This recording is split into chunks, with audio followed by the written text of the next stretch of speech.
Bonjour à toutes et à tous. Bienvenue dans ce séminaire intitulé Administrer l'éducation, action publique et pratique professionnelle.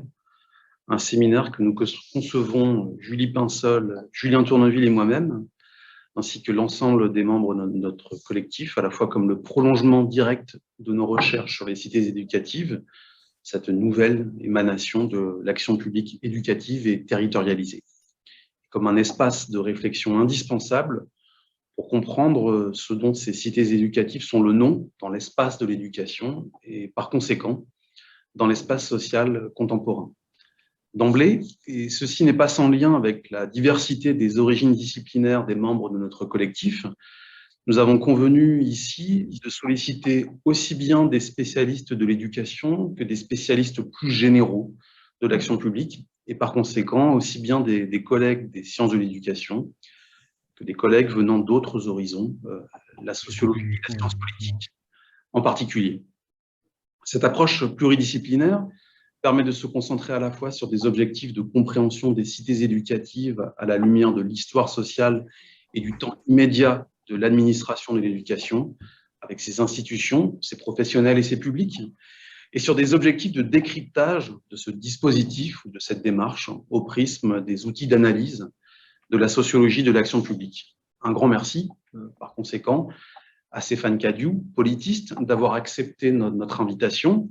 Stéphane Cadiou est maître de conférences en sciences politiques depuis 2006, passé par l'Université de Nice avant de rejoindre l'Université de Saint-Étienne en 2014. Chercheur au laboratoire Triangle, il est par ailleurs docteur en sciences politiques de l'IEP de Bordeaux. Stéphane Cadiou travaille sur la gouvernance des territoires urbains, sur les institutions locales, le gouvernement local et plus largement sur l'action publique locale, en replaçant l'ensemble de ses réflexions dans des dynamiques sociales, politiques et économiques plus larges que celles qui opèrent dans les espaces locaux sur lesquels il enquête. Cette perspective relationnelle et configurationnelle lui permet de montrer en quoi l'action publique est aussi bien déterminée par les réformes territoriales officielles que par les forces économiques, aussi bien déterminée également par le travail des exécutifs locaux que par les relations qu'ils entretiennent avec les acteurs socio-économiques, aussi bien déterminée enfin par le travail des experts que les exécutifs locaux mobilisent, que par les coopérations et les coalitions d'acteurs que ceux-ci peuvent établir et former dans leur recherche d'équilibre, je vous cite Stéphane, entre les exigences de la compétition politique et l'élaboration des politiques publiques. Vos travaux soulignent avec clarté et précision que l'exercice du pouvoir local est une action collective, un travail social sur les territoires, à la fois espace géographique, socio-démographique et socio-économique, administratif et politique, et lieu de mise en forme des problèmes publics. Ces travaux entrent inévitablement en résonance avec ce que nous essayons de faire sur ou avec les cités éducatives, et plus généralement à propos du problème public de l'éducation et l'administration publique de l'éducation à l'heure du management public, depuis que nous avons répondu à cette double commande d'analyse au niveau national de leur gouvernance et au niveau local de leurs effets sur les publics de l'éducation. Cette commande, parfois qualifiée par nos interlocuteurs officiels de démarche d'évaluation et qui nous conduit sur le terrain à coexister avec d'autres types d'analystes, eux parfois issus du monde des consultants. Je laisse à présent, sans plus attendre, la parole à Stéphane Cadiou, qui va en particulier revenir, comme le résumé de son intervention l'indique, sur les débats suscités par l'introduction et la circulation de la catégorie de gouvernance.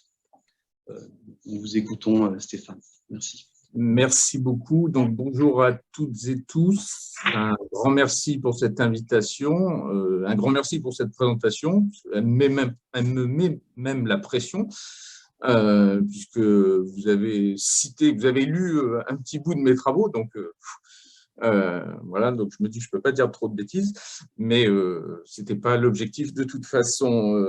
Bon, un regret, c'est bien entendu de ne pas être parmi vous, déjà de faire connaissance de visu, et puis de revenir dans cette ville de Bordeaux que j'ai, il y a longtemps maintenant, bien connue pour y avoir réalisé de longues études là-bas.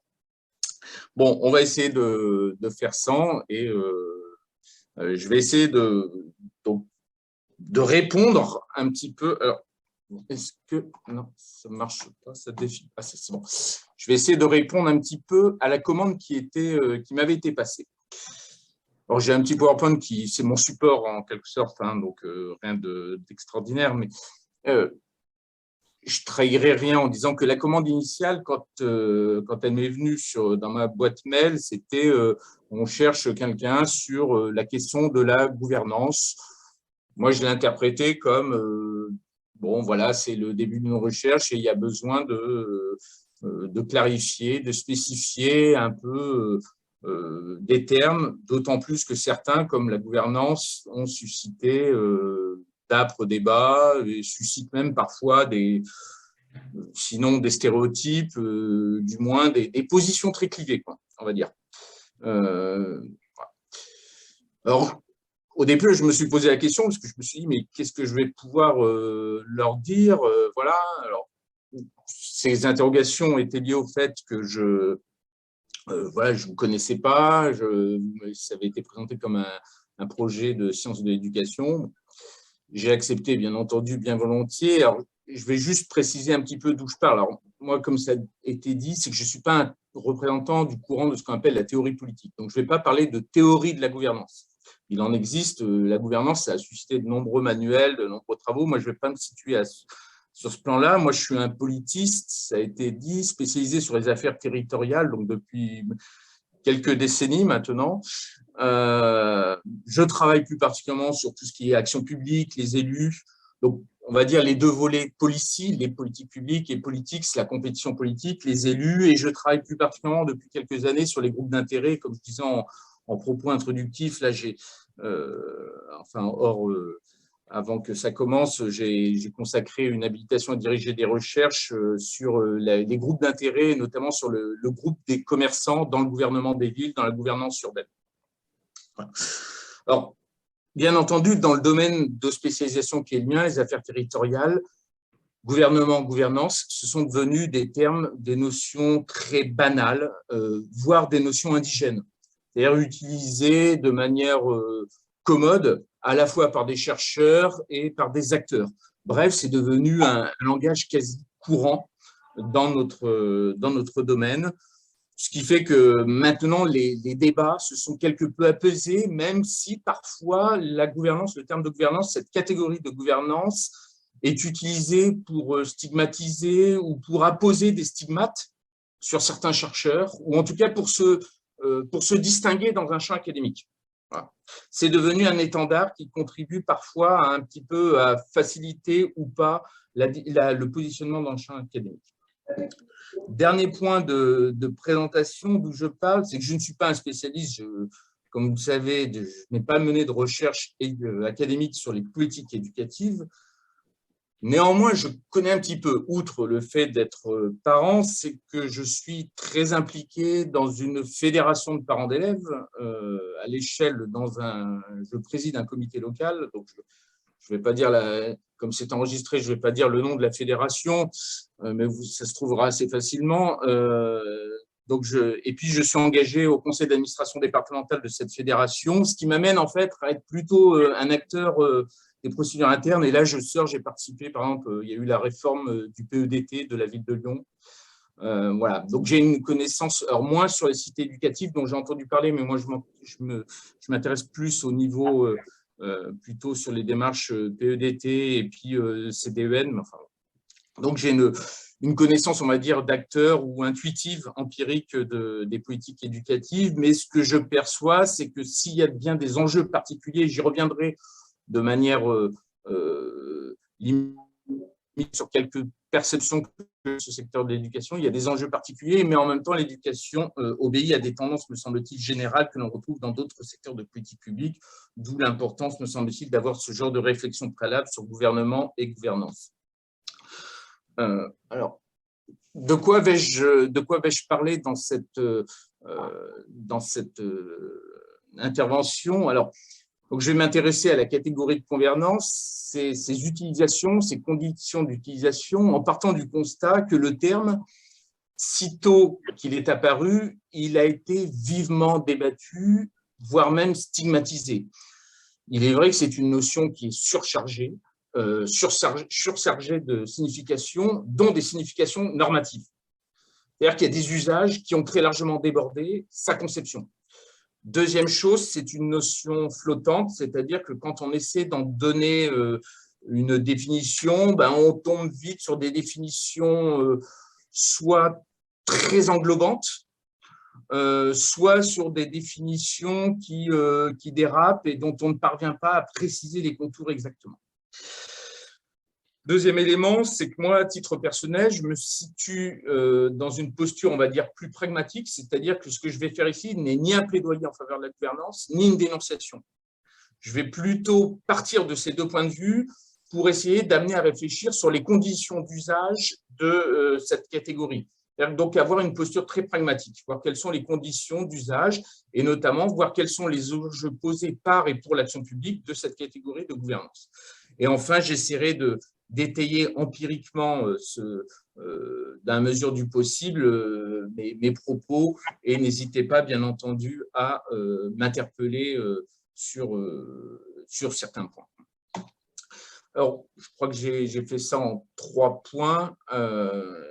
Alors, le premier, voilà, j'ai intitulé « Le gouvernement est dépassé, vive la gouvernance » pour l'interrogation. Bon, quelques éléments peut-être pour resituer, pour dire un petit peu d'où ça vient, quel a été le contexte dans lequel ce terme est apparu et ce qui peut expliquer aussi ce qu'il a engendré comme crispation. Alors qu'en France, de très longtemps, il y a eu une longue tradition d'étude des relations centre-périphérie avec cette vieille habitude de considérer que les espaces locaux, et l'une des spécificités d'ailleurs en France qu'il faut bien noter, c'est qu'en très longtemps, on ne distinguait pas les espaces ruraux, les espaces périurbains, les espaces urbains, on les englobait tous sous le terme générique d'espaces locaux. Voilà. Ce qui est très largement dû au droit français, le droit des collectivités territoriales est le même, quelle que soit la taille de la commune. Ce qui n'est pas le cas dans un certain nombre de pays européens. Vous avez des statuts pour les communes urbaines, pour les communes rurales, etc. En France, le droit, jusqu'à une date récente, ne se différenciait pas selon la taille ou la nature territoriale de la commune. Donc, pendant très longtemps, le local, les espaces locaux, envisagés très globalement, ont été pensés dans un rapport de dépendance à l'État, sous la forme de relations verticales, avec une prééminence des représentants locaux de l'État, les préfets, qui entretenaient des relations avec les notables, ce qui a donné lieu à ce fameux modèle qu'a porté le Centre de sociologie des organisations dans les années 60-70, c'est-à-dire que le système politico-administratif local, comme il l'appelait, quelle que soit la nature du territoire, qu'il soit urbain ou rural d'ailleurs, il reposait sur une dépendance du local à l'égard de l'État central. Pour autant, il existait des négociations. Il existait des négociations qui permettaient de fluidifier, d'assouplir un petit peu l'application de la norme unilatérale. Voilà. Sauf que ces négociations, à la différence de la période plus récente, ces négociations étaient des négociations discrètes, sans utiliser un mauvais jeu de mots, mais aujourd'hui tout le monde l'utilise, on va dire c'était des négociations confinées entre quelques notables et puis les représentants de l'État, les préfets et les directeurs des services déconcentrés de l'État. Donc c'était des arrangements discrets qui permettaient à l'État de fonctionner au quotidien, voilà, mais de manière totalement opaque. C'est ce qui a été reproché, voilà, c'était un modèle qui vantait en quelque sorte ce mode de fonctionnement. 2 éléments ont joué pour le remettre en cause et interpeller les chercheurs pour essayer de le dépasser et essayer de repenser les relations dans l'État français. Premier élément, bien entendu, c'est la nouvelle donne décentralisatrice. Pour autant, cette nouvelle donne décentralisatrice, c'est d'abord et avant tout une politique de changement institutionnel dans une très grande continuité, qui va enclencher un mouvement de localisation. Pourquoi changement dans la continuité? Bien entendu, transfert de responsabilité, mais ce transfert, il va se faire principalement au profit des grands élus. Pourquoi? Parce qu'on va transférer toute une série de responsabilités, notamment dans le domaine éducatif, dans le domaine de l'urbanisme, du social, etc., mais en maintenant en l'état un système qui repose sur la fragmentation institutionnelle, les 36 000 communes notamment, sur une distribution du pouvoir au sein des collectivités territoriales qui se caractérise en France par quoi? Par une prépondérance des exécutifs, et des assemblées délibératives qui sont totalement marginalisées. C'est-à-dire qu'on a un système, moi ça me frappe toujours quand on parle de la démocratie locale, entre guillemets, c'est que c'est une démocratie d'un genre tellement particulier que l'exécutif se confond avec le délibératif. Je n'ai pas encore trouvé beaucoup de modèles démocratiques où l'exécutif se fond dans le délibératif, mais si, le seul modèle, c'est la démocratie locale française. Et puis, c'est une démocratie où la participation citoyenne est extrêmement limitée. Donc, on a transféré des responsabilités sans changer la structure institutionnelle du pouvoir local, ce qui va conduire à un renforcement de fait des grands élus. Cette nouvelle donne décentralisatrice, elle va conduire, contrairement aux espoirs ou aux discours de ces héros, elle va conduire à reproduire la sectorisation de l'action publique. Sectorisation de l'action publique parce que la décentralisation, elle va se faire non pas comme on l'avait imaginé par grands blocs de compétences, mais par toute une série de compétences qui étaient exercées jusque-là par l'État. Donc, en fait, on va changer tout simplement l'échelle à lesquelles était exercée une compétence. Et on va le voir, par exemple, dans le domaine éducatif, avec, on va découper les lycées, les collèges et les écoles. Donc, on va maintenir en l'état la sectorisation horizontale de l'action publique, tout en rajoutant à cela, par contre, une superposition verticale, c'est-à-dire que l'État n'est plus le seul centre de décision, mais on va y ajouter les régions, les départements et les communes, et ensuite les intercommunautés. Donc, à la sectorisation, on va rajouter la superposition institutionnelle et verticale. Deuxième élément qui introduit un changement, c'est la nouvelle donne économique des années 80, puisque les années 80, c'est en gros un déplacement de l'économie qui se fait dans une grande instabilité. C'est ce qu'on va appeler le grand mouvement de la globalisation. Ce coïncide avec quoi? C'est moins de ressources à distribuer, moins de ressources à redistribuer, moins de ressources à capter, l'État a de moins en moins de ressources à redistribuer sur les territoires. Grosso modo, les années 80, c'est la fin de la politique de l'aménagement du territoire en France, tout simplement parce que ça n'a jamais été acté comme ça, mais tout simplement parce que l'État a de moins en moins de choses à redistribuer. Donc, cette politique va s'étioler. Et il y a de plus en plus de concurrence entre les territoires. Il y a de plus en plus de concurrence entre les territoires qui va conduire chacun des territoires à développer des stratégies territoriales de démarcation, ce qui va donner lieu ça va créer les conditions, en quelque sorte, pour un marché du monde des consultants qui vont ne cesser de vendre des grilles, la grille que vous devez connaître, la grille AFOM, qui va permettre de cataloguer dans chacun des territoires atouts, faiblesses, opportunités, menaces, pour que chaque territoire apprenne à se différencier sur ce que l'on va appeler un marché des territoires, pour capter des ressources économiques. Alors, dans ce contexte-là, que je brossé à très grands traits, très vite, les chercheurs en sciences sociales, je veux dire, parce que ces débats-là, la science politique n'en a pas le monopole, loin de là. Très vite, dans ce contexte-là, s'est reposée la question de comment qualifier. Est-ce que le système politico-administratif tel que le qualifiaient les sociologues des organisations correspond? Bon, on se rendait compte que ça correspondait difficilement. Et donc, progressivement, dans les années 80-90, nouveau débat sur la question du gouvernement. Dans les années 80, on va voir importer en France la notion de gouvernement local, qui est en fait une importation de la notion anglaise de local government, qui était utilisée depuis très longtemps en Angleterre. En Angleterre, on a une tradition de dissociation de l'échelle locale et l'échelle centrale, beaucoup plus accentuée qu'en France. Notamment, par exemple, il n'y a pas du tout le cumul des mandats que l'on retrouve en France. Donc, on a ce qu'on appelle un État dual en Angleterre, très ancien. Donc, dans les années 80, les spécialistes d'administration locale, et notamment des gens de Bordeaux, se mettent à penser en termes de gouvernement local. Qu'est-ce que c'est que le mot de gouvernement? Grosso modo, gouverner et en particulier, ça renvoie à autre chose. C'est traiter des problèmes publics, et c'est agréger des intérêts sociaux. Sauf que parfois, les deux ne coïncident pas nécessairement. Par exemple, quand vous traitez un problème de déplacement, vous faites un tramway, parfois, ça peut créer des contradictions avec l'agrégation des intérêts. Les intérêts, par exemple, ceux des résidents, ceux des commerçants. Donc, on voit que ces deux dimensions de l'activité de gouvernement, elles ne se conjuguent pas nécessairement. C'est en fait un dilemme, c'est en fait un nœud problématique qu'il revient aux élus de traiter. Donc, la notion de gouvernement est revenue à l'agenda dans les années 80-90, dans une période où on s'est rendu compte que l'État n'a plus le monopole du gouvernement. L'État qui a été cette forme historique d'organisation du pouvoir politique, d'organisation de l'autorité politique, est dans les années 80-90 soumis à un triple défi, me semble-t-il, qui le déstabilise dans sa capacité à gouverner. Défi de solvabilité, tout d'abord, c'est-à-dire qu'il a de moins en moins de ressources, et à la fois aussi parce qu'il y a une pression fiscale, c'est-à-dire qu'on supporte de moins en moins, il y a un discours ambiant qui démonétise en quelque sorte les politiques de prélèvement de ressources fiscales pour les redistribuer.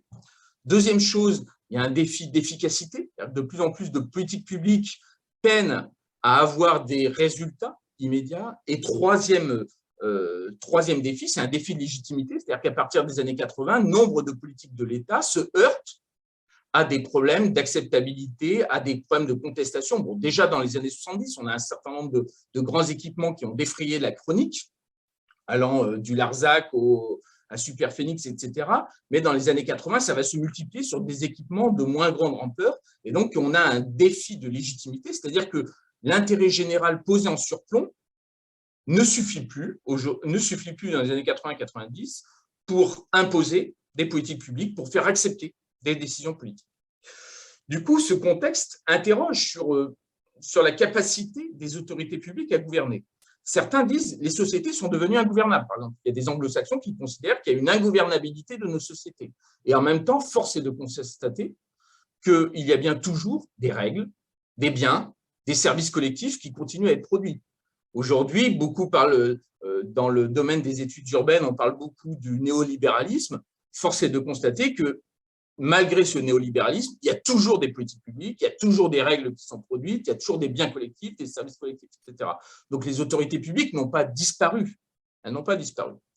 Donc, pour faire face à cela, dans les années 90, l'agenda scientifique des sciences sociales va se peupler de toute une série de notions qui vont essayer de conceptualiser ces nouvelles manières, ce que l'on voit progressivement se dessiner, de nouvelles manières de produire de l'action publique. Et donc, certains vont avancer la notion de réseau d'action publique, d'autres, je pense à Patrice Durand et Jean-Claude Tenique, vont parler d'institution de l'action collective, d'autres de contractualisation, d'autres de bien commun territorial, d'autres encore d'échanges politiques territorialisés. Bref, le marché des notions va se peupler en quelques années de toute une série de notions. Mais il y en a une qui va émerger dans les années 90 et qui va emporter la mise. Cette cause qui va connaître un succès allant au-delà de ceux que vont pouvoir connaître les autres notions. C'est bien entendu la notion de gouvernance. La notion de gouvernance, elle apparaît, moi grosso modo, je fais mes études, je fais mon DEA en 96 à Bordeaux, je crois. C'est à peu près ces années-là où il y a un tournant.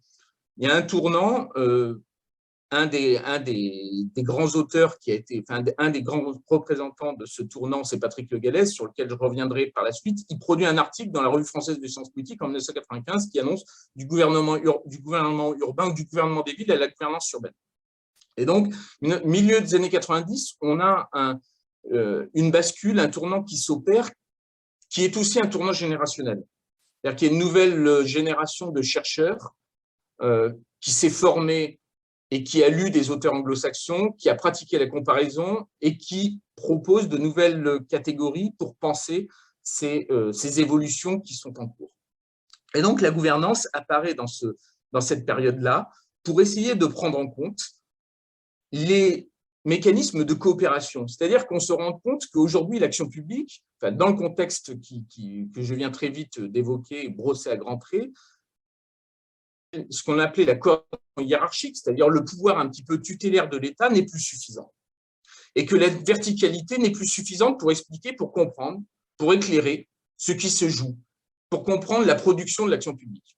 Et donc, certains vont avancer la notion de gouvernance pour essayer de prendre en compte les dimensions de coopération et d'horizontalité dans les mécanismes de production de buts collectifs. C'est-à-dire que progressivement, on se rend compte que l'action publique, c'est d'abord et avant tout de l'action collective, c'est de la production d'action collective qui repose sur la coopération entre des acteurs et sur des relations qui sont non plus simplement verticales entre l'État et les collectivités, mais qui sont de plus en plus des relations horizontales. Et donc là, je vous ai mis deux définitions, Simoulin et Le Gallès. Simoulin dit que la gouvernance, c'est l'ensemble des situations de coopération entre autorités publiques et acteurs qui ne sont pas totalement ordonnées par la hiérarchie. Et Le Gallès dit que c'est un processus de coordination d'acteurs, de groupes sociaux et d'institutions en vue d'atteindre des buts définis et discutés collectivement. Bon, au-delà de ces quelques définitions, ce qui est important, c'est de voir que l'introduction du terme de gouvernance a invité les chercheurs, me semble-t-il, à au moins trois choses. C'est tout d'abord à aller au-delà des seules autorités publiques hiérarchiques. Dans un contexte de décentralisation, malgré le contexte de décentralisation qui a donné de fortes responsabilités aux autorités locales, on ne peut pas s'arrêter là.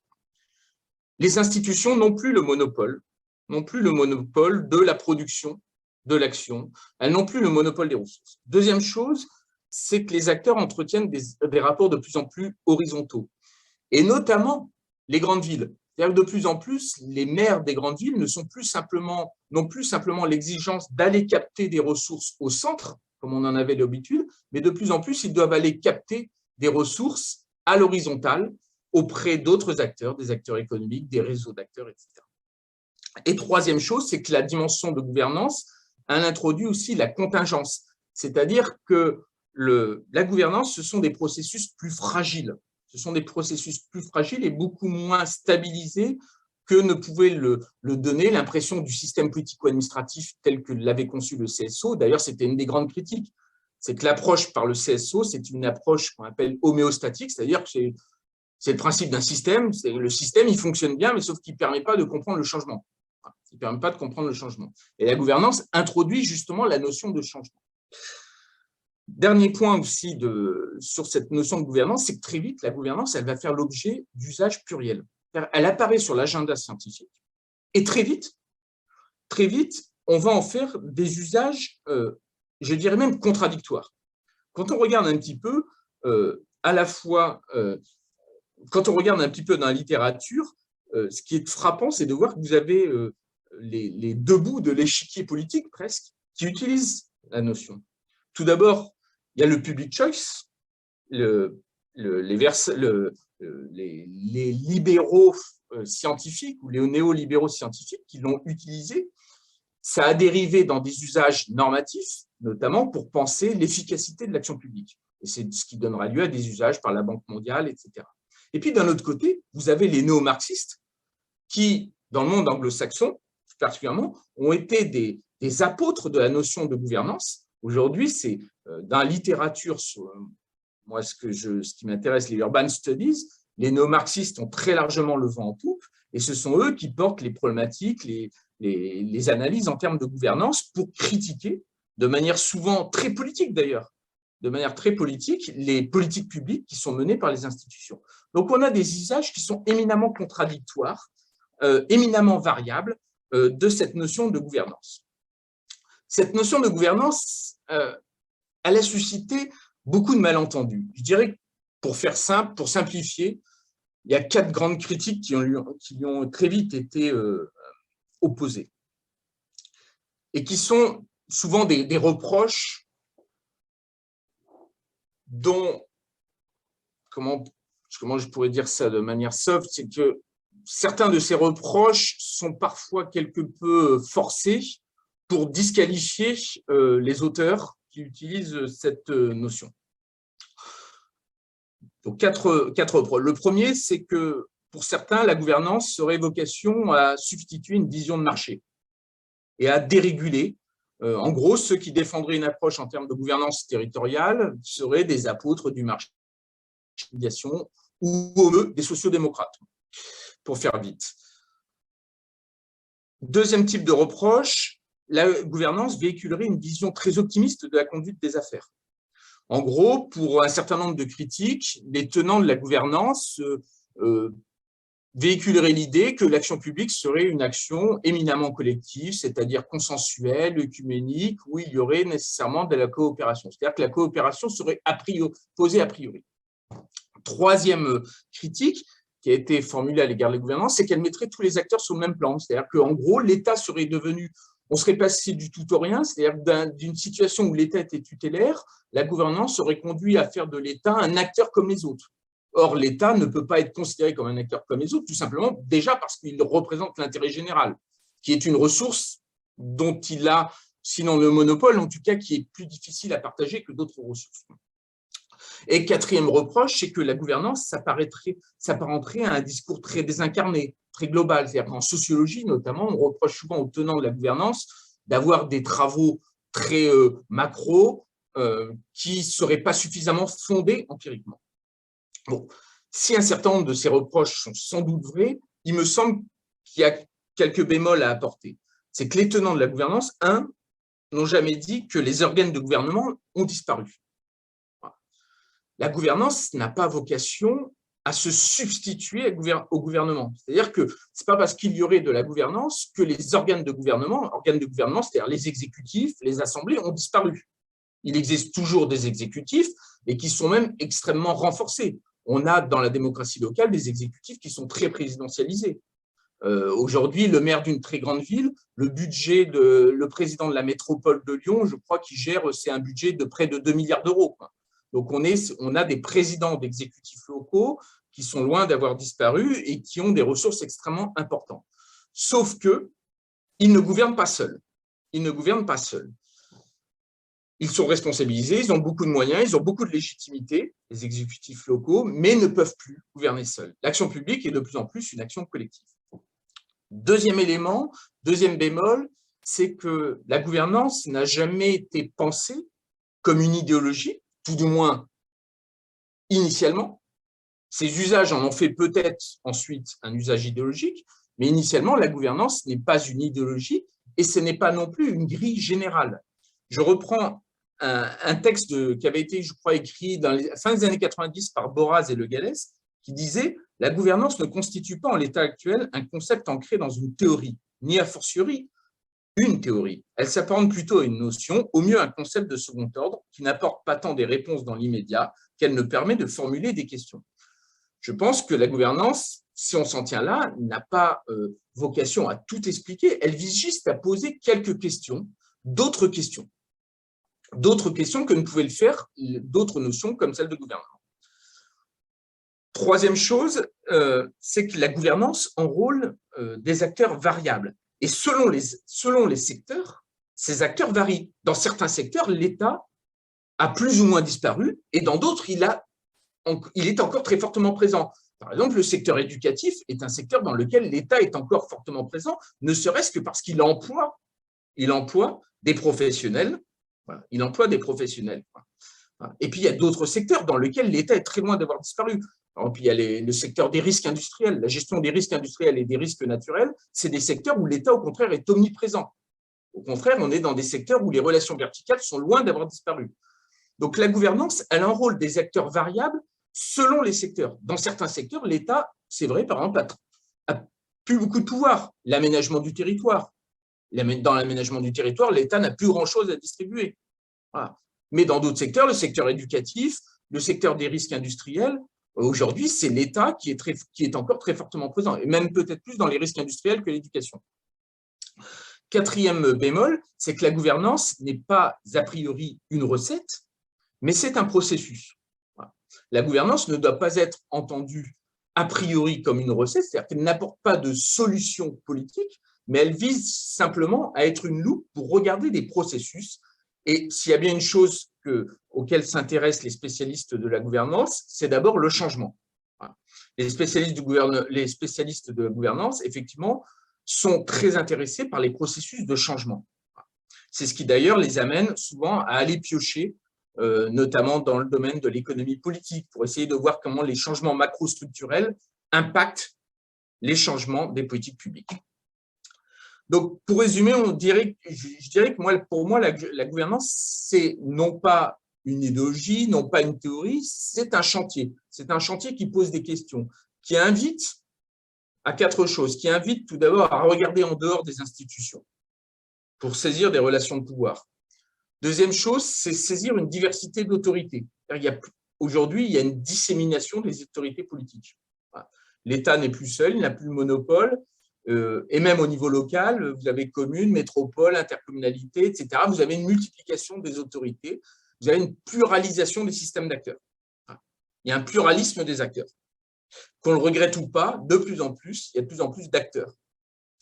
Troisième chose, c'est que la gouvernance invite à regarder les nouveaux instruments de gouvernement qui sont utilisés pour gouverner dans ce contexte-là. Des instruments plus délibératifs, plus souples.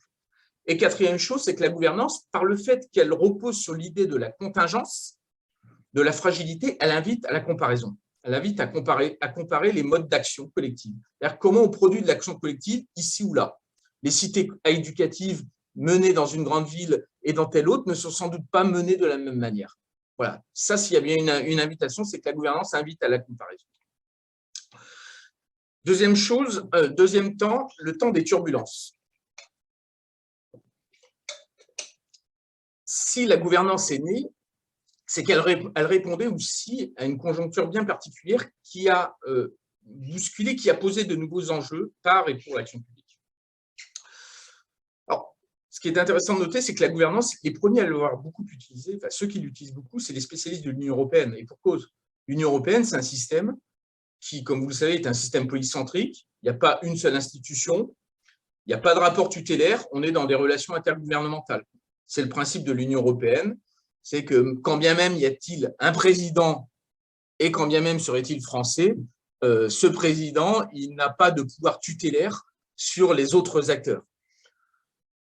Autre élément qui caractérise l'Union européenne, c'est que la bureaucratie publique est beaucoup moins forte, beaucoup moins structurée. Par exemple, le nombre de fonctionnaires européens est beaucoup moins important. Et donc, on a un système européen qui se prêtait bien à l'usage de la gouvernance.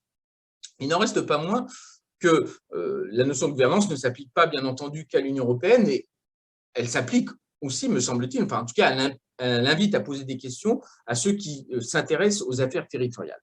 Il reste que la gouvernance, c'est d'abord une catégorie historique. C'est-à-dire que c'est une catégorie qui pose des questions pour un contexte particulier. Voilà. C'est-à-dire que la gouvernance n'a peut-être pas beaucoup de sens pour interroger des phénomènes passés. Elle en a, en revanche, davantage pour éclairer une conjoncture particulière.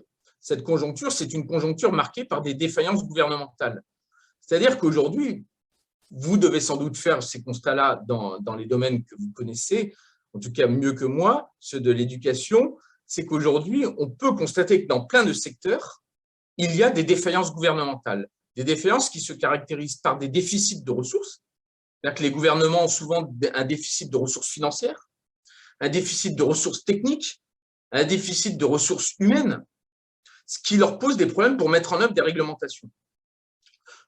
Moi, j'ai beaucoup travaillé sur le domaine de l'aménagement et de l'urbanisme. Aujourd'hui, vous faites une politique d'aménagement et d'urbanisme en ville, vous êtes tout de suite confronté à des problèmes de dépollution, de désamiantage, etc. Autant de compétences techniques dont les collectivités territoriales n'ont pas. Et donc, en fait, aujourd'hui, dans l'action publique, les institutions sont confrontées à des problèmes un déficit d'expertise dans plein de domaines.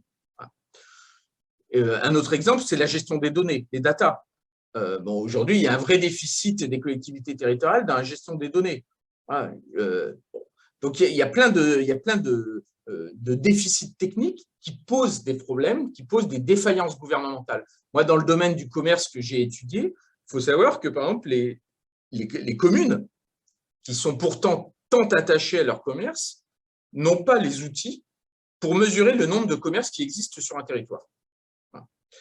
Ce que mesurent les communes, le plus souvent, c'est les locaux en pied d'immeuble. Mais dans les locaux en pied d'immeuble, vous avez des assurances, vous avez des activités de service qui ne sont pas des commerces. Et donc, en fait, bien souvent, les données techniques qui permettent de piloter l'action publique, elles sont soit absentes, soit disséminées. Dans le domaine du commerce, par exemple, elles sont disséminées dans plusieurs institutions, et notamment dans les chambres de commerce et d'industrie, qui ont des registres qu'elles facturent en fait aux autres institutions. Deuxième chose, les différences gouvernementales, elles sont liées au fait que les incertitudes se sont amplifiées, elles se sont exacerbées. Les incertitudes, par exemple, sur le foncier, sur les données, etc., qui posent toute une série de problèmes instrumentaux.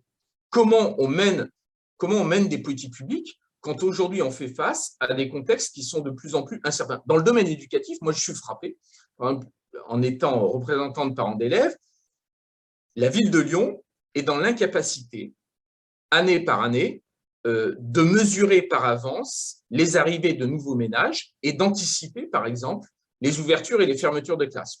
Voilà. Et donc, moi, j'habite dans un arrondissement très dense, et donc chaque année, ils sont obligés de rectifier au cours de l'été voilà, les classes parce qu'ils n'arrivent pas à anticiper les programmes immobiliers et donc les arrivées de nouveaux ménages. Et donc, vous avez des gestions très chaotiques des fermetures et des créations de classes, qui ne sont pas sans poser un certain nombre de problèmes, bien entendu, pour les professionnels de l'éducation et pour les projets éducatifs. Troisième défaillance gouvernementale, c'est que de plus en plus, l'action publique est confrontée à des problèmes d'acceptabilité. C'est-à-dire que les références, les normes idéologiques avec lesquelles on défend, on justifie l'action publique ne sont souvent plus suffisantes. Elles ne sont souvent plus suffisantes pour faire accepter par la population.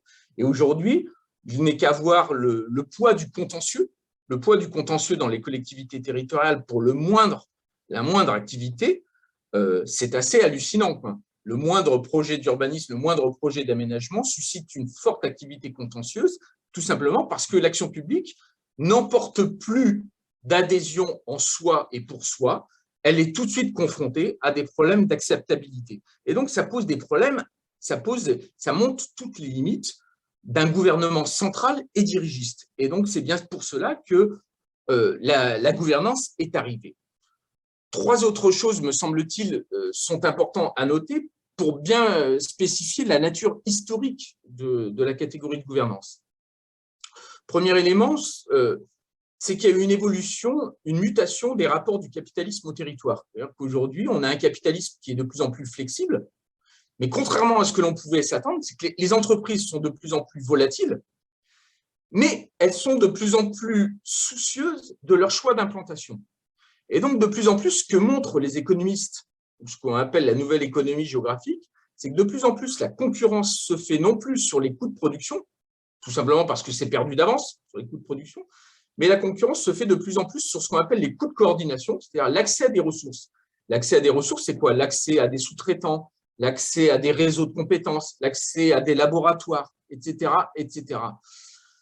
Ou ce qu'on appelle les effets d'externalité, c'est-à-dire les entreprises, elles sont soucieuses d'aller là où il y a déjà des entreprises qui sont spécialisées sur le même créneau pour bénéficier d'externalités positives liées à l'agglomération d'un même secteur.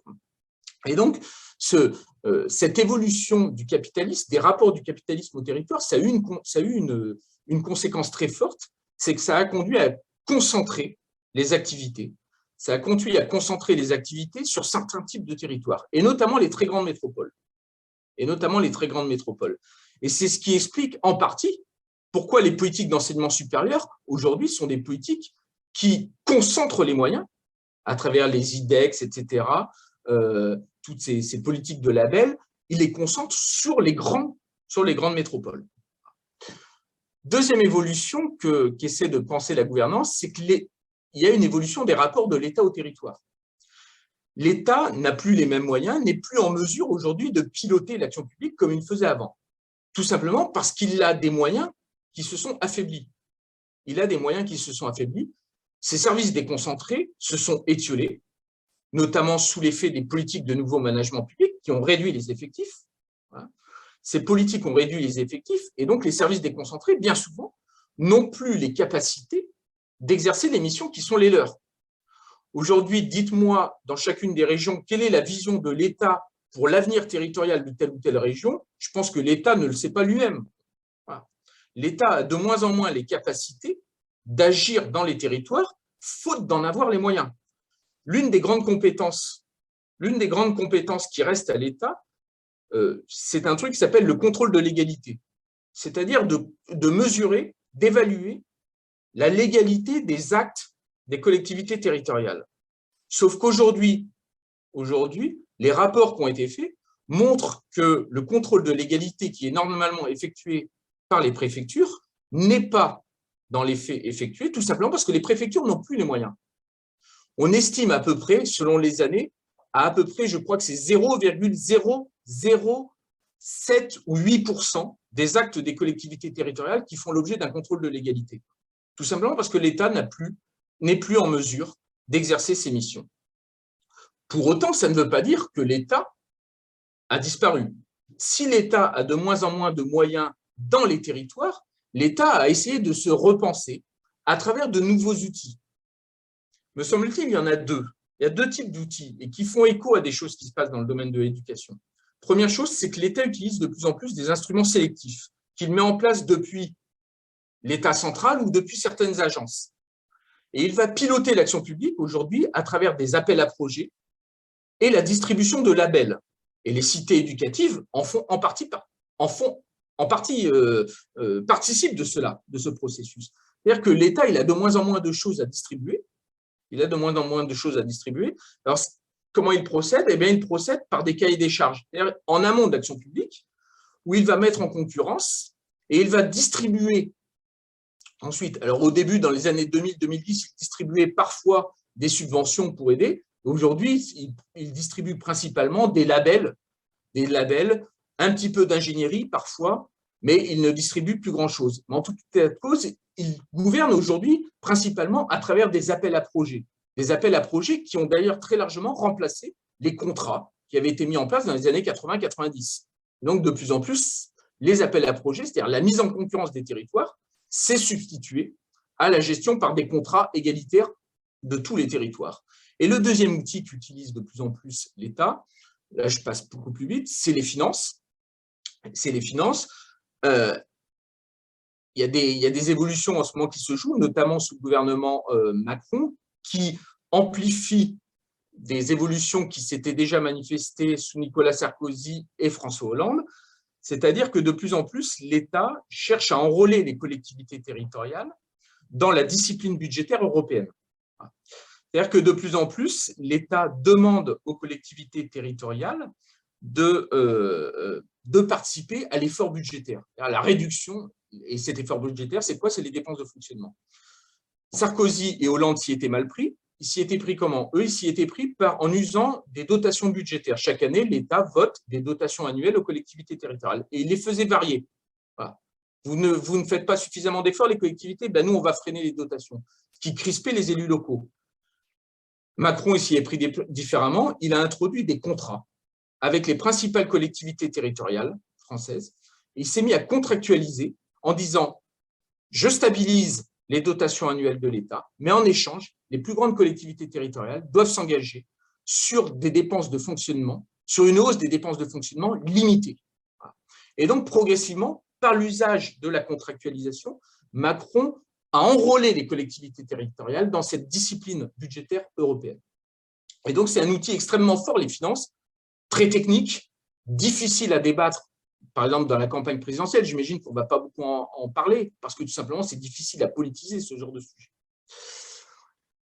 Donc, évolution des rapports de l'État au territoire, comme vous voyez, et il ne faut pas l'oublier, c'est que l'État n'a pas non plus disparu, parce qu'il y a certains secteurs où l'État est encore éminemment présent et qu'il conserve, donc il est jaloux de ses prérogatives. Tout à l'heure, j'évoquais par exemple les risques industriels. Dans le domaine des risques industriels, l'État ne partage pas. L'État ne partage pas. Vous avez des territoires où l'État, dans le cadre des territoires où vous avez un PPRT, un plan de réduction des risques technologiques, il faut savoir que vous avez un préfet qui se substitue au maire dans la délivraison des permis de construire. Donc, il y a des territoires en France qui échappent au droit ordinaire du droit de l'urbanisme. Voilà. Vous avez des territoires qui sont gérés encore par les préfets. Et troisième évolution, me semble-t-il, qui est important à noter, c'est qu'il y a une multiplication des échelles de gouvernement. Aujourd'hui, l'Union européenne, les régions, les métropoles, les intercommunalités, où se répartissent des bribes de compétences dans chacun d'entre eux. Et le monde de l'éducation est sans doute un des domaines qui a exemplifié, exacerbé cette dilution des compétences, puisqu'on en retrouve un petit peu partout, un petit peu entre les communes, départements et les collectivités. Et puis, moi, je vois au concret comment cette dilution entre le périscolaire, la pause méridienne qui relève des communes, et puis ensuite le temps pédagogique qui relève de l'éducation nationale, bon, on voit qu'il y a une dispersion des autorités de gouvernement dans un certain nombre de domaines. Et puis, il y a aussi un phénomène, c'est la dilatation spatiale. C'est-à-dire que nos territoires sont de plus en plus confrontés à des phénomènes de périurbanisation, de métropolisation, qui posent des problèmes éminemment concrets. Notamment, je pense au problème éducatif. Nous, à Lyon, il y a une question qui se pose, c'est par exemple de plus en plus de gamins habitent en dehors de la métropole et se posent des questions sur la facturation des cantines, se posent des questions sur l'accès à certains services éducatifs pour des gamins dont les parents habitent en dehors de la métropole. Troisième et dernier point, et j'espère ne pas être trop long, c'est des solutions aux questions. C'est un petit clin d'œil par rapport à ce que je disais tout à l'heure, où on disait que la gouvernance, parfois, souvent, on lui impute le fait d'avoir des a priori, de poser des solutions. Mais je dirais que moi, la gouvernance, plutôt que des solutions, elle m'aide à poser des questions. Quel type de questions? Il y a 3 grandes questions, me semble-t-il, et qui peuvent se dupliquer dans tous les secteurs politiques. Première question, c'est une question éminemment classique, mais qui a été actualisée avec la gouvernance. C'est qui gouverne? Qui gouverne dans un secteur, par exemple? Qui gouverne dans un territoire? Mais aussi, c'est qui gouverne et avec qui? Ce que pose la gouvernance, c'est qu'elle invite à repenser cette question classique en sciences politiques. Depuis très longtemps, en sciences politiques, on essaie d'identifier le qui gouverne, c'est-à-dire voir derrière les élus qui sont les vrais détenteurs du pouvoir. Et donc, il y a eu toute une littérature qui s'est développée autour de cette question depuis l'ouvrage séminal de Robert Dahl sur le qui gouverne. Il y a toute une littérature, et même avant Robert Dahl, toute une littérature qui visait à identifier qui est-ce qui, au-delà des détenteurs du pouvoir électif, exerce réellement le pouvoir dans une société. Et donc ça, c'est la question du qui gouverne. Mais la question adjacente que pose la gouvernance, c'est qui gouverne et avec qui. C'est-à-dire avec qui gouvernent les autorités électives. C'est-à-dire quelles sont les coalitions d'intérêts qui se créent dans un secteur de politique publique ou dans un territoire. C'est-à-dire avec quel groupe d'intérêts, avec quels acteurs économiques, avec quelles autorités publiques. Donc moi, par exemple, dans le secteur que j'ai étudié, le domaine du commerce, c'est avec qui les autorités publiques, qui, comme le secteur éducatif, la compétence commerce, c'est une compétence diluée, un peu moins que l'éducatif, mais elle est diluée entre les communes et les intercommunalités. Mais avec qui on gouverne, par exemple, le commerce? Est-ce qu'on gouverne avec les fédérations syndicales du commerce? Est-ce qu'on gouverne avec la fédération de la grande distribution, avec les petits commerçants, avec des entreprises, avec des acteurs collectifs? Donc, c'est ce genre de questions qu'aide à poser la gouvernance. Avec qui on gouverne? Avec quelles autorités publiques? Est-ce qu'on gouverne avec l'État? Avec quel type de collectivité territoriale? De même, une question sous-jacente, c'est que pose la gouvernance, même si parfois on entretient cette confusion, c'est que la gouvernance, elle invite à réfléchir sur les coalitions qui se créent autour des politiques publiques et qu'il ne faut pas confondre avec les coalitions électorales. Et je trouve qu'il faut bien distinguer quels sont les intérêts qui sont mobilisés dans les politiques publiques et quels sont les intérêts qui sont mobilisés pour la légitimité des acteurs politiques. Et bien souvent, vous avez des différences. C'est-à-dire qu'on ne gouverne pas un territoire avec les mêmes acteurs. Enfin, les acteurs avec lesquels on gouverne un territoire ne sont pas nécessairement ceux qui vont voter pour vous ou ceux qui vont vous légitimer lors des élections. Et parfois, il peut y avoir des hiatus. Par exemple, les fédérations de parents d'élèves, est-ce que c'est un acteur aujourd'hui des coalitions des politiques éducatives? Je ne suis pas si sûr. Et en même temps, on voit bien qu'au moment des élections, les fédérations de parents d'élèves sont bien un des acteurs que les élus courtisent, auprès desquels ils s'adressent. Donc, faut prendre ces deux dimensions. Deuxième question que pose la gouvernance, c'est comment gouverne-t-on nos sociétés? C'est-à-dire que, vu le contexte, au regard du contexte que j'ai brossé ici, c'est que les instruments de gouvernement ont évolué. Les instruments de gouvernement ont évolué. Il y a un bouquin de Lascoum et Le Gallès qui essaie de formaliser les différents types d'instruments. Ils disent qu'il y a des instruments réglementaires, en gros la loi, les normes, les instruments économiques, la fiscalité, en gros, les instruments conventionnels, c'est-à-dire les contrats, les plans éducatifs, un peu d'été, et les instruments informatifs ou communicationnels, comme par exemple les labels. Et donc, la gouvernance, elle invite à voir quels sont les différents types d'instruments, comment ils évoluent et comment ils agencent les uns avec les autres. De même, la gouvernance, elle invite à poser la question des modes de coopération. Comment coopèrent des acteurs, ici et là? quels sont les types d'acteurs qui coopèrent? Ces coopérations sont-elles plus ou moins stabilisées?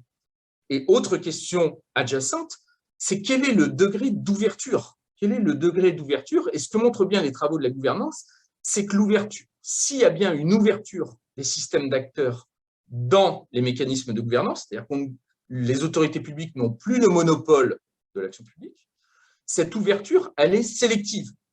C'est-à-dire que qui dit gouvernance ne dit pas open bar. Tous les acteurs ne sont pas invités à la table de l'action publique. Il y a toujours des sélections, il y a toujours des contraintes d'accès, et ce qui est important de voir, c'est quels sont les coûts d'entrée dans l'action publique, quelles sont les ressources, quels sont les outils qui permettent à des acteurs de se faire légitimer pour participer à des coopérations. Voilà.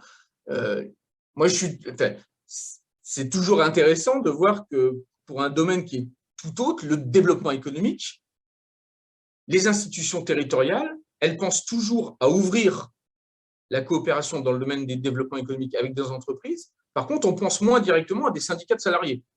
Or, les syndicats de salariés, potentiellement, auraient leur mot à dire. De même que sur les politiques de mobilité. Pour avoir suivi, fait de l'évaluation de politiques de mobilité, quand vous regardez les politiques de mobilité, ceux qui sont invités, vous avez les acteurs économiques, les chambres de commerce, les groupements de commerçants, vous avez les associations du cadre de vie. Par contre, vous ne pensez pas à inviter les syndicats de salariés. Pourtant, ils sont quand même, c'est un des publics des politiques de mobilité. Donc, c'est tout à fait intéressant de voir que la gouvernance, elle ouvre sans doute les systèmes d'acteurs, mais il n'en demeure pas moins que cette ouverture repose toujours sur des biais extrêmement sélectifs. Et troisième question, me semble-t-il, qui est à prendre en compte, c'est qu'est-ce qui est gouverné dans un secteur? Qu'est-ce qui est gouverné? Quand on dit la gouvernance, c'est qu'on croit que la société est toujours gouvernée. Mais ce que montrent les derniers travaux, c'est que tous les secteurs de politique publique ne sont pas gouvernés de la même façon. Il y a des secteurs qui sont plus ou moins gouvernés. Par exemple, il y a des secteurs, les risques. Les risques, c'est un secteur très gouverné. Et puis, il y a des domaines qui sont beaucoup moins gouvernés. L'aménagement du territoire, voilà. Le développement économique, c'est beaucoup moins gouverné. Deuxième chose, qu'est-ce qui est gouverné? C'est que les territoires sont inégalement gouvernés. Vous avez des territoires informels qui ne sont pas gouvernés. Ce qui ne veut pas dire que les institutions ne les connaissent pas. C'est tout simplement que les institutions soit ne parviennent pas à les maîtriser, soit ne souhaitent pas s'y immiscer. Et puis, vous avez des territoires qui sont au contraire très gouvernés, souvent les centres des villes. Voilà. Troisième chose, c'est qu'est-ce qui est gouverné? Est-ce que dans une politique publique, on cherche à gouverner les ressortissants ou les activités? Moi, c'est une question que je me pose sur le commerce. Et je me suis dit, dans le domaine de l'éducation, c'est une question qui peut se poser. Quand on mène des politiques publiques, dans le domaine de l'éducation ou du commerce, qu'est-ce qu'on cherche à gouverner? Est-ce qu'on cherche à gouverner les acteurs de ce secteur?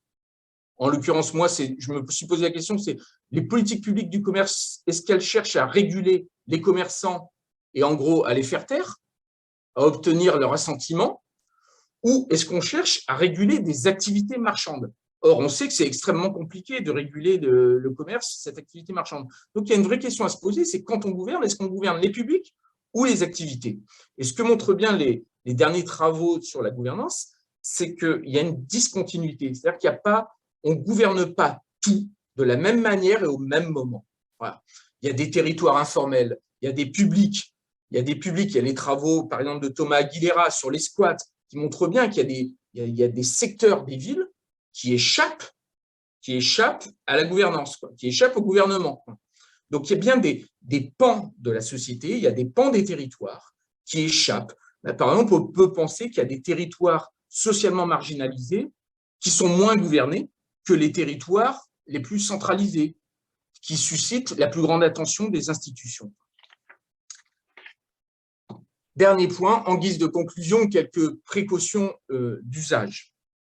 Donc, c'est un peu pour reboucler ma préoccupation qui est non pas de faire un plaidoyer, c'est d'essayer de réfléchir sur les conditions d'un usage pratique de la gouvernance. Trois précautions, mais aucune prétention à l'exhaustivité, bien entendu. Premier élément, c'est que la gouvernance, c'est aussi un langage. C'est un langage de l'action publique. C'est un langage aussi des acteurs. C'est-à-dire que la gouvernance est devenue aussi une ressource. Le terme gouvernance charrie toute une constellation de termes tout autour de lui. Projet, partenariat, machin, etc.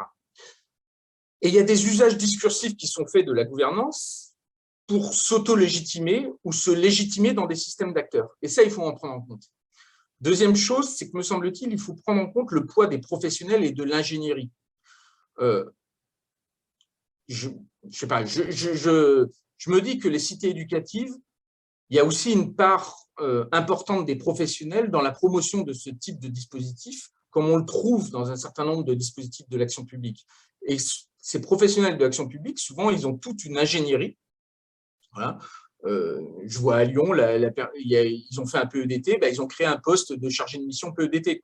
Donc, on voit que bien souvent, les politiques publiques charrient de l'ingénierie et charrient des professionnels qui ont besoin aussi de reproduire tout un langage pour assurer aussi la continuité. Et ça fait partie d'une forme d'autoconviction qu'ils agissent pour un bien fondé et donc ils ont aussi besoin de poursuivre leur politique publique. Et ces professionnels, bien souvent, ils dépolitisent, ils tentent à dépolitiser, à gommer la dimension politique de l'action publique, avec ce discours très ingénierial que l'on retrouve dans un certain nombre de secteurs. Je vous dis ça sur le PEDT parce que j'ai été frappé, donc je me permets de faire cette parenthèse, j'ai été acteur de ce PEDT, et la ville de Lyon, avec un discours très politique, une nouvelle municipalité écologiste, donc ça m'intéressait de voir un petit peu quelles étaient les nouvelles orientations, et puis ils n'ont rien trouvé de mieux que de confier le pilotage du PEDT à un bureau d'études créé par l'ancien adjoint à l'éducation de la ville limitrophe de la ville de Lyon. Voilà. Et qui a utilisé un discours que j'ai trouvé totalement aseptisé, c'est-à-dire qu'à la première séance, alors outre que j'ai été frappé à la première séance du PEDT, vous aviez beaucoup plus de représentants des services de la mairie ou des services des différentes institutions et des centres sociaux, des différents organes qui gravitent autour de la municipalité, que d'acteurs de la société civile. C'était tout à fait frappant. La deuxième réunion, j'ai trouvé que c'était un discours très aseptisé, avec un certain nombre de principes sur lesquels on ne pouvait pas être en désaccord, en quelque sorte. Donc, on était sur un discours très dépolitisé de l'action publique. Deuxième précaution d'usage, me semble-t-il, c'est qu'attention à ne pas réifier les acteurs collectifs. C'est-à-dire que bien souvent, la gouvernance a la tendance à considérer les acteurs collectifs comme des entités existantes en soi. Dans mon domaine, moi, j'ai été frappé, souvent dans la gouvernance, on parle des milieux d'affaires. On parle des milieux d'affaires en général, comme si les milieux d'affaires avaient un intérêt collectif en soi. Mais les milieux d'affaires, ils ne sont pas plus homogènes que d'autres catégories de la société. Et bien souvent, en fait, quand on creuse, on se rend compte que les milieux d'affaires n'existent pas nécessairement en tant qu'acteurs collectifs et qu'ils ont bien toutes les peines du monde à exister en tant qu'acteurs collectifs et à formaliser un intérêt collectif. Donc, il ne faut pas considérer que l'action collective existe en soi, mais il faut bien entendu en faire une énigme. Voilà. Et donc, par exemple, quand on parle des résidents, des habitants, tout ça, ce sont des entités collectives très abstraites, très artificielles, et l'énigme, c'est bien, ou les parents d'élèves. Les parents d'élèves, il faut bien questionner cette entité collective. Il n'existe pas en soi un acteur collectif appelé parents d'élèves. Il faut essayer de regarder comment se construit un intérêt collectif des parents d'élèves, voir comment se mettent en forme les intérêts collectifs. De même que dans cette interrogation, me semble-t-il, il est important de regarder aussi les résistances professionnelles et les routines professionnelles pour bien voir que l'action collective n'existe pas en soi, mais c'est bien avant tout un processus à interroger et qui bien souvent se heurte à des routines, à des habitudes, à des résistances, à des habitus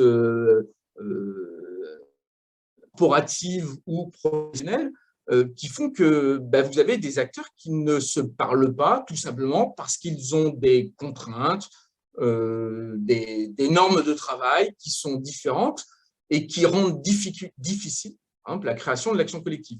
moi, j'ai toujours été frappé de cette difficulté à faire travailler ensemble les acteurs du périscolaire et les acteurs du monde éducatif. Mais en même temps, parce qu'ils ont des contraintes de travail qui sont différentes, ils ont des employeurs qui sont différents, etc. etc. Troisième et dernière précaution, et j'en terminerai là, c'est attention également, c'est un peu un tropisme que l'on trouve dans les travaux sur la gouvernance, c'est à se focaliser sur les grands projets, c'est-à-dire ceux qui attirent le regard et qui bien souvent ceux qui mobilisent le plus et autour desquels on va trouver le plus grand nombre d'acteurs. Et donc, ça va permettre d'autant plus facilement de parler de gouvernance, au risque de, bien souvent, d'oblitérer toute la dimension ordinaire de l'action publique. Voilà. Alors, quand je dis ordinaire, ça peut être regarder ce qui se passe du côté des territoires ordinaires. Souvent, mes collègues qui ont travaillé sur la gouvernance urbaine ont beaucoup travaillé sur les projets dans les centres-villes, sans regarder que, tous les projets qui se développent souvent dans les espaces péricentraux, qui suscitent beaucoup moins d'intérêt, par exemple beaucoup moins d'intérêt des promoteurs immobiliers, beaucoup moins d'intérêt des milieux d'affaires, et on ne va pas nécessairement voir les mêmes types de coopération. De même qu'il faut regarder tout l'ordinaire de l'action publique, c'est-à-dire les politiques publiques qui tiennent sur la durée et pas simplement les politiques les plus emblématiques, celles qui suscitent un enthousiasme circonscrit dans le temps. Voilà. Donc, me semble-t-il, il est important de bien mêler à la fois une focalisation sur les grands événements de l'action publique, sans occulter cet ordinaire de l'action publique qui constitue souvent le quotidien des acteurs, qu'ils soient du côté des institutions, des acteurs administratifs, et que ce soit le quotidien des acteurs professionnels de l'éducation ou de n'importe quel autre secteur. J'espère pas avoir été trop long, j'espère avoir répondu à vos attentes et pas vous avoir trop déçu. Et voilà, je vous remercie de votre écoute et puis je suis tout oui à vos questions, remarques, critiques.